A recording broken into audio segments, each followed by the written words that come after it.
actually know that you didn't grow up Christian. That's kind of interesting. It's not particularly interesting here.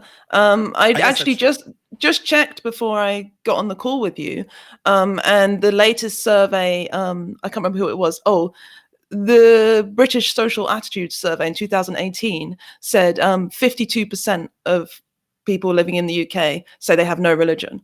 So we're actually in the majority here. Really? Now, how recent is that information? That's 2018. That's 2018. Wow. Okay, so you've actually become more than half of the population. Now that's people saying no religion, not saying religion. Atheist. No. Now, obviously, that comes with the caveat of there are people who will say no religion, and that does not mean that they are one, skeptical, two, don't have some beliefs that might be questionable or that we might call religious. Yeah, exactly. Actually, I live near Brighton, just outside Brighton, which was the year I moved, like 3 or 4 years ago. They declared it the most godless city in the UK because it had the smallest proportion of people who said they adhered to any particular religion.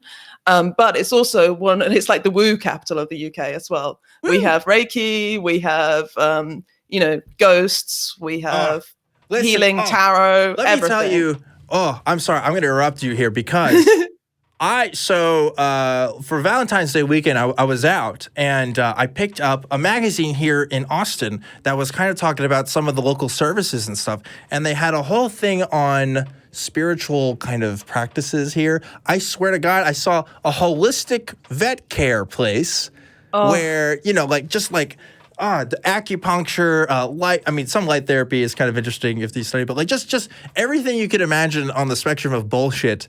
And I still have it. It's at my apartment. I got to go look at that because I want to go over some of the stuff. Because like that kind of stuff, people really make some money off of that. Yeah. And it's just, not too many people realize that, it can be entertaining, but also like it's a business. Like people are making their profits from exploiting people sometimes. So it's difficult to tell. So we look into a lot of this sort of stuff for our podcast.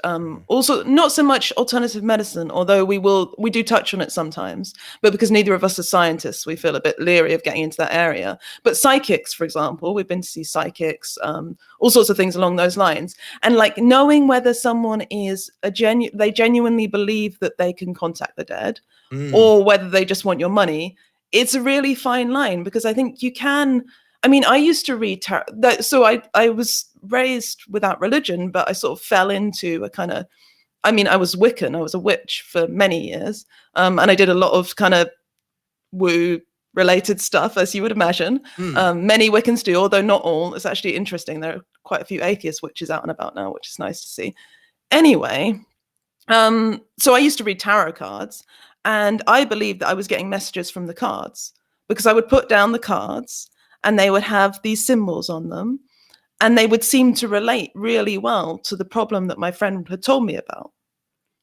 And so I thought, well, that must be some kind of magic working in the cards. Now, looking back, it's fairly obvious that I'm just using normal social skills, right? I know my friend, I'm picking up on stuff that they need to hear. The cards actually make a really useful prop because it's hard for me to tell my friend, oh, you should dump that guy. But if the cards say you should dump that guy, that's much easier.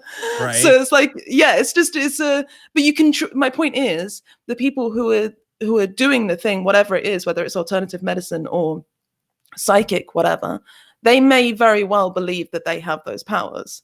And that makes it a whole different conversation and a whole different approach you need to take with them than someone who's just a straight up charlatan who's got an earpiece in and is cheating. Right. Yeah. And that's what makes these kind of conversations really difficult sometimes too, because you don't know, it's not just always bad actors. It's people who have genuinely convinced themselves that they have these abilities too. And like,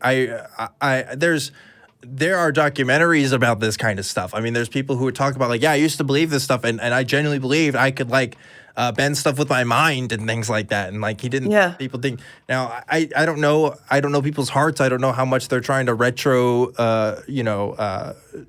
trying to change their story a little bit, maybe to make them seem more palatable. But it definitely becomes more difficult when the other person you talk to doesn't know that what they're doing isn't kosher. But anyway, I want to get to some more calls here.